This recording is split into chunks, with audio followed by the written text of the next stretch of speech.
It'd be cool. Coach Easy for Easy. What up, my ninja? I mean, are we live? We are. We are okay, so well. live. How's your day, Wait, let buddy? me put my water down. I mean, No, you no. didn't count me in. 1, 2, 3. Nothing. Okay. Josh Sharon? How you doing, sir? I'm good, buddy. How about you? I'm good, man. I'm excited to be on your show. Yeah, man. I mean, it ain't nothing special. Just us kind of kicking it. Nah, Having a good time. Exactly. I'm pulled up in town, surprised the parents. I know, man. You've been on the road a bunch lately, huh? Yeah, 9, 10 months. 10 months. And With we're 1 gonna, month off? We're going to talk about all that. That's why Okay. I wanted to get you on. Okay. Because you got some stories that I want to get out you. But we go back a little ways, man. How long have we been knowing each other? 6th grade. Nolan, 6th grade. Nolan bro. Mustangs. If you'd have told me in high school that we were gonna have this going on right now, I'd be like, oh hell no. No, not a chance. There's Not just a no chance. way, bro. Nah. Like there's just no way. We were talking about this the other night about where we came from. And so born and raised in Killeen, Texas? Born on Fort Hood, Darnell. Oh man. Damn shame, I know. Guys, a little bit of backstory, bro. Josh just did like anytime you knew Josh, he was running. Like, you know, Forrest, run! Josh was running, bro. I used to run Killeen, like literally. You see me like on the street, literally, yeah. like you, because you went to a different high school. Yeah. And so every time you'd be like, yo, you see Josh, he's running downtown. They'd be like, I saw Josh in Heights running. Doesn't he live in Killeen? Yeah, he ran there from Killeen. You still do some running? No, I actually took up biking in the gym, like lifting weights. So like I was allergic to the weight room in high school. We used to call it the Sham King. So I was like the Sham King in high school, and then I never lifted in college either, which was I see. I'm gonna fly in the house, man. One of somebody's got to be annoying. That's what happens in the studio. This is real life. I know, This man. isn't made up for y'all. I know. But no, I run every now and then I've taken up biking. So I bike every now and then now. Got a bike that I carry. I seen that, man. Yeah. You had, like, so when you're traveling, do you just whip that out? Oh yeah, just pull it out of the trailer and take it down the road. You know we're about to go biking in a minute, right? I mean, we could do that. I mean, I know you like a professional now, like Lance Armstrong with one nut. No. I mean, It's just nice living right here by the lake, dude. You literally pull out of my house, and it takes like 2 minutes to get to the lake, and you hop on the bike. yeah. Do you do the trails out there? Yeah. Are they flooded? Are they still good? Because that's where I used to run. Like, I run up there a bunch, but it's not that bad. And that's Dana Peak for everybody that wants to know. If y'all want to go out there and hit it, it's dope. oh yeah, for you not in the know. Like, Yeah. You got to remember that you're Sorry. talking to everybody that's yeah. not. I'm talking to the world. So you're traveling a bunch, man. What do you do before? Well, let's not talk your personal travel because that's what I want to get into. Yeah. That's kind of why you're on the show, man. You've been traveling a bunch, but for work, you're traveling as well. Yeah, so I do what's called experiential marketing. And for anybody that doesn't know, that's like if you've ever been like a sporting event, concert, or anything like that, and a brand of some sort has tried to engage you and hand you a product to sample or enter into a contest. I run those things. So I've been doing that since 07. So currently I'm on a deli meat tour that's 9 months. I slang meat for a living, man. I Yeah. love it, dude. Nationwide, It's slanging funny, meat. we're at the house and we pull up and my son comes around and he's like, Dad, there's a food truck outside. And so, but you're about to leave out again, right? Yeah, You're so only in here a day or two. Yeah, I pulled in late. I don't even know what today is. I pulled in late a couple of days ago, and I leave Sunday for CMA Music Fest. That's cool. So, Where's that at? Where they have Tennessee. Tennessee. Yeah, So, so you're driving. Yeah, I drive everywhere. So I fly once in March and fly home again in November. No Everything way. else is driving. I just drove in from Idaho. Dude, is it cold up in Idaho right now? It felt amazing. Where's Idaho even out? I don't Oh know, man, like- it's up on the west coast. Yeah, Yeah, geography is bad. Khalid Public School District. Yeah, that's right there, it. ladies Facts, and gentlemen. facts, yeah.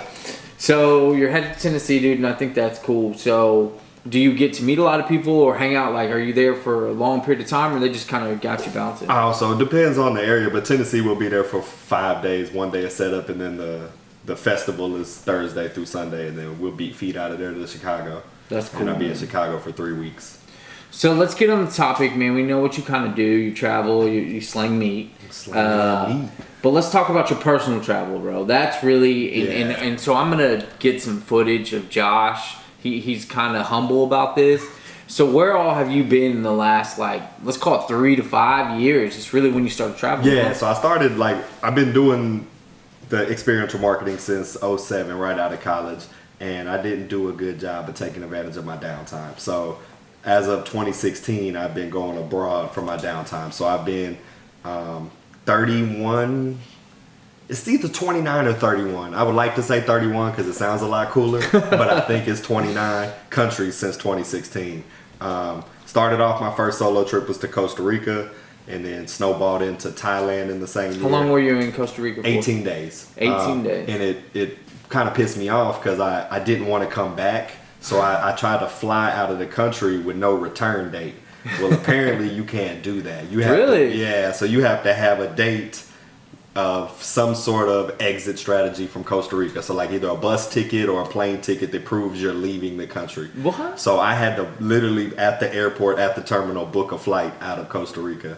And so I wanted to do longer than 18 days, but it was like the cheapest flight at the time to come back. It's like a $400 difference. No, so I just booked 18 days. All right, which well, that's cool. It So, was so enough. for everybody to know, if you're leaving to go to Costa Yeah. Rica, you got to have a flight Yes. back or a bus ticket. I've got good ones. If you fly into Thailand, you've got to have a place to stay before you go into Thailand. So me and two friends flew into Thailand on like a last minute How trip. long ago was that? That was the same year, 2016. Okay. So and how long were you in Thailand for? 1 month of April. So Okay. for everybody out there, two things. One, you should go to Thailand 100%, and you should go to Thailand in April because beginning of April is the Thai New Year, and the entire country shuts down into a huge ass water gun fight. Oh, I think I seen pictures of that. We'll have to drop some pictures Best of that. time of my life. That was cool. And You so you just run around squirting people with water guns, people How on sick is bike. that? I sat in front of my hostel for like 6 hours spraying 10 and 6-year-olds. Just like, man, best time of my life. But yeah, so we flew into Thailand. We didn't know where we were going to stay. Well, when you get to customs, you got to fill out the custom forms of where you're going.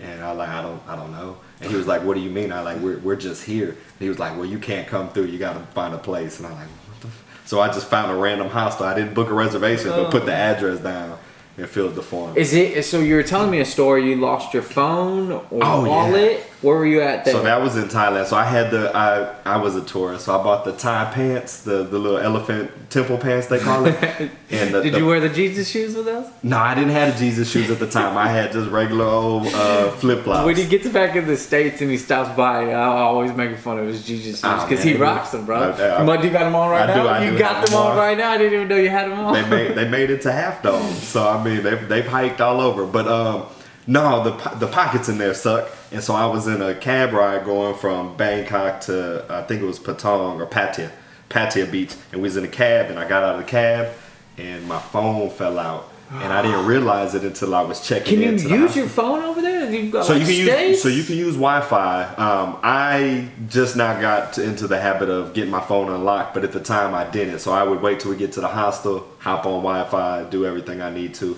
But you can pop a SIM card in your phone and do everything. So can you buy a SIM card over there? Yeah. So that's cool. That's questions I always kind of wondered, you know, because I gotta have my phone. Oh yeah. So I think I'm not gonna do the SIM card. They have a device now. I'm not gonna plug them because they don't pay me. But there's a device now that if you need that plug, you can watch it. Yeah. Josh can get paid. It gives you internet all over the world. Oh, so okay. Instead of buying data services, I just use WhatsApp, Facebook, and have internet in the backpack, and it's like a hotspot. Yeah. But did you have any lag? Like, were you able to work and get on your internet like while you're over there? I always kind of wonder. You know, I work online, so. I wish I worked online. So when I go overseas, technically I'm unemployed. Okay. So I haven't monetized my personal life yet, which I need to, but we've talked about it, but I haven't yet. So when I go overseas, I just save up money to do that. So I love to unplug. So like if I go a week and there's no internet, I'm like, fucking amazing. Oh my God. Cell phone doesn't go off, no internet, no checking Facebook, Instagram. Like I'm like a 12-year-old boy, you know, like no Wi-Fi, I'm gonna die. Man, no, I love it. Like I did another trip I just did back. I did the 5-day trek, the Salcantay trek to Machu Picchu in Peru. Okay. So for 5 days, no internet in the mountains, and just throw your phone in the bag and be like, take these pictures. What made you want to like do? I love traveling. It's one of my favorite things. But what made you want to be like, I'm gonna travel? You're just a kid from Killeen. You know what I'm saying? Like it.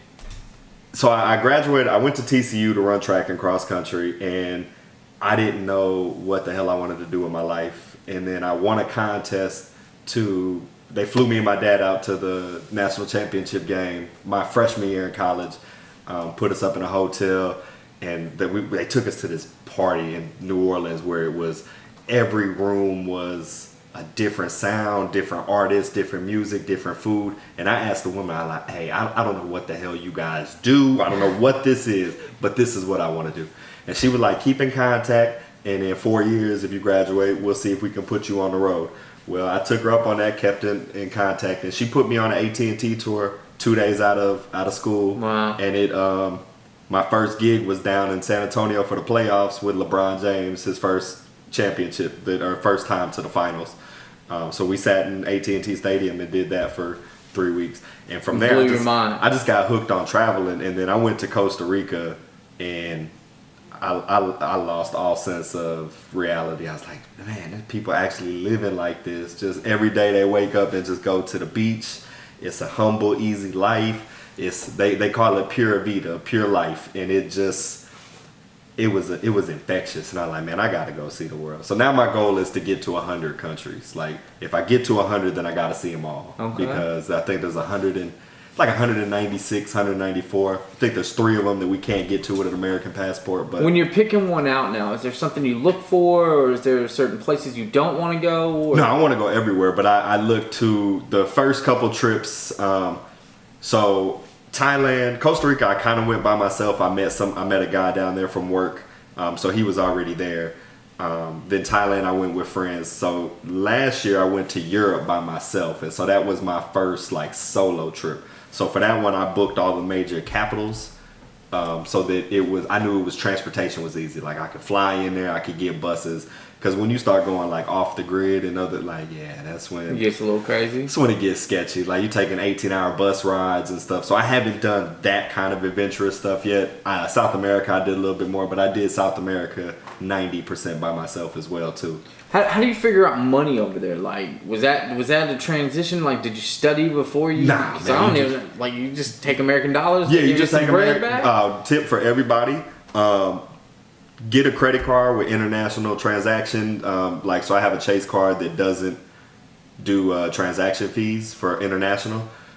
Use that as much as possible, but don't exchange any money at the airport. Okay. Or they rip you off. So if you can get a cab into the city, or get somewhere first and then go to a bank in the city, it'll be a much better exchange rate because they know that most tourists, as soon as let me go straight to the Cambio and get money. To get money. No, the rates sometimes be like. Did you have to learn that the hard way? Oh yeah, I got ripped off in Europe.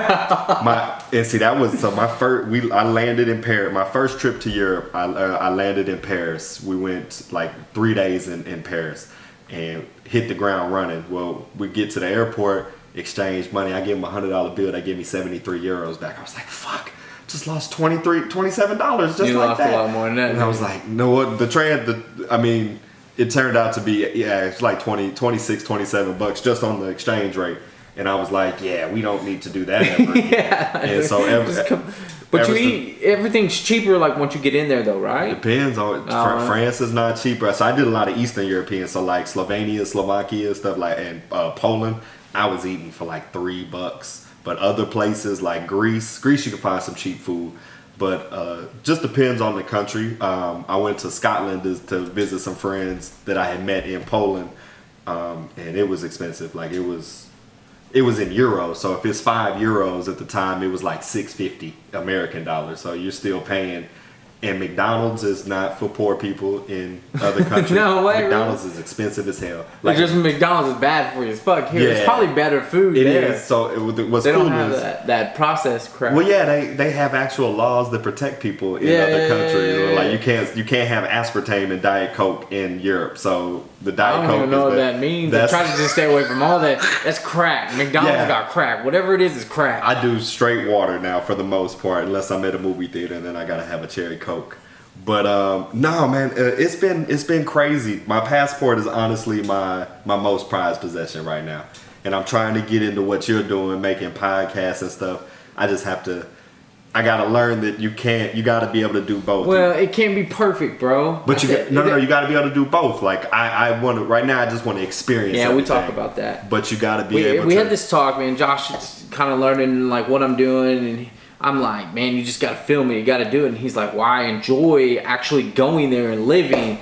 And I'm like, no, man, grab a freaking camera. And I think it's a lot of people's problem because you got to live in the moment. So I understand there's a fine line. It's hard for me because I just can't turn off the freaking switch. Yeah. But I get it. So I understand it. I mean, I've got a ton of footage from Peru, like the entire 5-day trek. I've got B-roll, and I sit down to edit, and I'm like, yeah, I don't want to do this. I'm just because it's just work. Good. Yes, it's a lot of it's a lot of work. People don't. I dabble more into photography. So I have a photography page. So my company is called Stop and Live LLC. And people, and y'all can go check them out. Instagram. Stop and Live Photography, and then Joshua Sharon 84. Those are my 2 pages. You get to either one of those, it'll take you to the other one. That Joshua 84 is straight clean hood. Yeah. He ain't let go of his clean roots. It happens. So that's funny because I used to wear house shoes at college, and I was known for that. You were every time I see you. A college that at the time cost a lot of money to go to, and it's exponentially more now. A bunch of rich kids, oil money, and trust fund babies, and here comes this kid with lime green house shoes strutting across campus. Like, who the hell is this kid? Basketball shorts and house shoes, bro. Big ass basketball shorts. Funny story is I was on the girls practice team at TCU for like the guys that would come in and play against the girls to get the girls team ready. And so we took a team photo after class one day. I'm in red house shoes and Fort Hood Junior Tanker basketball shorts on the internet. But you can look it up. I will. I'm gonna have to find that picture and just be like, that's what we gotta drop. Yeah. So I've upgraded from house shoes to Jesus sandals now. So that's where I'm at in life. So, dude, man, is it expensive to travel? I think that's everybody's case is they're living life and they're like, I ain't got the money. I ain't got that $500. I ain't got $1,000. Yeah. So what have you figured out in that? This is what I tell people. I'm very, very transparent with my expenditures. I spent for 2 months in South America, everything included. That's flights, hotels, hostels, food, getting to and from the Galapagos, everything that you could think of. I spent just shy of $4,000 for 2 months. Okay. For Thailand, flight included everything round trip for a month was $1,750. Costa Rica. Now, let's say you got kids, one kid and a wife. Like, is it the flight the expensive part or getting there? It depends on how you want to travel. So there's 2 tips that I would tell everybody to do. And this is not as a financial advisor, as anybody, anything like that. But if you're good with your money, as far as I buy something on a credit card, I have the money to pay it, I pay it off. Everybody should have a rewards credit card. So you should have a rewards card that you're paying your rent on, any bills that you pay. Like if you're paying cash for anything now or it comes direct deposit, you need to figure out how to put that on a credit card and just rack those points up. Because I started flying for free to places because of hotel or credit card points. Yeah. But also if you're single, it's a lot cheaper, obviously. Once you start tacking on other people into the stuff, it becomes, more expensive. But I stay in hostels. So do you trust those? I've had some sketchy experiences. I've had some great experiences. So I need you to film those sketchy experiences. Well, I can't because the one of the sketchy ones was like I checked into a hostel in Switzerland, and so for anybody that doesn't know, hostels outside of the horror movie that came out years ago. It's just like it's a room with some bunk beds in it, communal baths, and you meet a lot of travelers, but they're usually like $6 to $15 a night. So you get a great deal for your money. So like I went to Switzerland and it was $44 a night for the hostel, and Switzerland is just expensive, period. So I'm in a room with 6 other people paying $44 a night. I check in. The check-in was a story in and of itself, another podcast. But I check in, I go to the room. There's a dude laying on the bed, and he's the only one in the room. And he doesn't speak any English, and he's from Brazil. I don't speak any Portuguese. So he says hi, we're trying to communicate. And he asked me, I understood, he was like, where are you from? And I said, the United States. And he goes, USA. And he pulls his pants down. Bro, it's me and him in the room. That's it. He pulls his pants down and he's got tighty whities, but an American flag. And he goes, USA, USA. And I again, he speaks Portuguese. I don't know it, but I was like, amigo, pantalones, donde está up? And he was like, oh, and pulls his pants up. And I was like, what just happened? Like, yeah. So you get stories like that, but You also get, like, I had a hostel that I was staying at in Buenos Aires. They had a pool table at the bottom, ping pong table, full kitchen, television with Netflix at the bottom, bar up top, restaurant. So I mean, it's cool. Yeah. But you're sleeping in a bunk bed with somebody that you don't know. So you just got to be cognizant. You know, lock your stuff up and just enjoy it, man. That's awesome. But like I tell people, so you can go and spend $1,500 for a week at an all-inclusive, and you know you're gonna have a nice room that you never gonna be at because you're gonna be at the pool. I and waste drink, so much money on a hotel room. and you can do that, or you can, you know, if you spend $100 a night for a hotel room and you go overseas, and it's you and, you know, maybe one or two people, you go overseas, it's $100 a night. You stay 7 days, $700 that you spent. I stayed in Thailand for $6 a night in Bangkok. Y'all do the math real quick. Yeah. That's 100 nights that I could stay, and that's only $600. I still have $100 to do. So it just depends on how you want to travel. Yeah. I tell everybody, I live out of for 9 months on the road in the States, I live out of a carry-on. Like, I have a rolling carry-on from Eddie Bauer that I do everything in. I have a portable kitchen that I use. And then when and y'all gotta see it, bro. If y'all get on his stuff, this fool is literally cooking in a hotel room in this little kitchen. Gourmet meals, I've man. seen you like whip up some stuff on like a microwave. I'm like, what are you doing? Oh yeah, I've cooked chicken on an iron. I've heated up pasta on an iron. I mean, you just gotta be, yeah. I love it, dude. Yeah, you wrap, for anybody, ghetto rules, you wrap chicken or anything in some tin foil, put the iron on hot, put the iron on that side, let it go till it starts smoking, flip it, put it on the other side, check to see if it's done, cook it again, you'll be alright. I love it. Salmonella's never killed anybody, has it? No. Don't quote me on that. It might have happened. I'm sure it has. Well, here's what I'm gonna do, man. I'll make sure I drop your link below, dude. I appreciate you stopping by. One tip you got for anybody out there that's thinking about traveling? Oh, stop and live. That's the name. That's what I live by. That's what my country or my company is. If you want to go do something, just go do it. Because we've lost friends. Everybody's, you know, if you've never lost somebody, bless you. It's that's an amazing thing. But life is not forever. It's finite. Time is finite. You're never gonna get it back. Yeah. I've been to every continent but one. My goal is to get to Antarctica, and I'm just going to do it because that's what I want to do. Anybody that wants to travel, find a way, find the money, stop eating Starbucks. $5 or $10 every day adds up over the course of a year to be $3,000. So if you just save $10 a day, it's 3 G's that you could put to not just travel, whatever your passions are, but it starts with daily stuff that you got to do. So I mean, it's I try not to get emotional with money because it's ones and zeros. But if you can even if you cut $5 a day out of your budget, it's $1,500 plus at the end of the year that you have to put towards camera gear, towards whatever your passion is. But do it, just do it. Do it, stop and live, man. Facts. Facts. All right, check him out. Appreciate you, Josh. Yes, man. Later.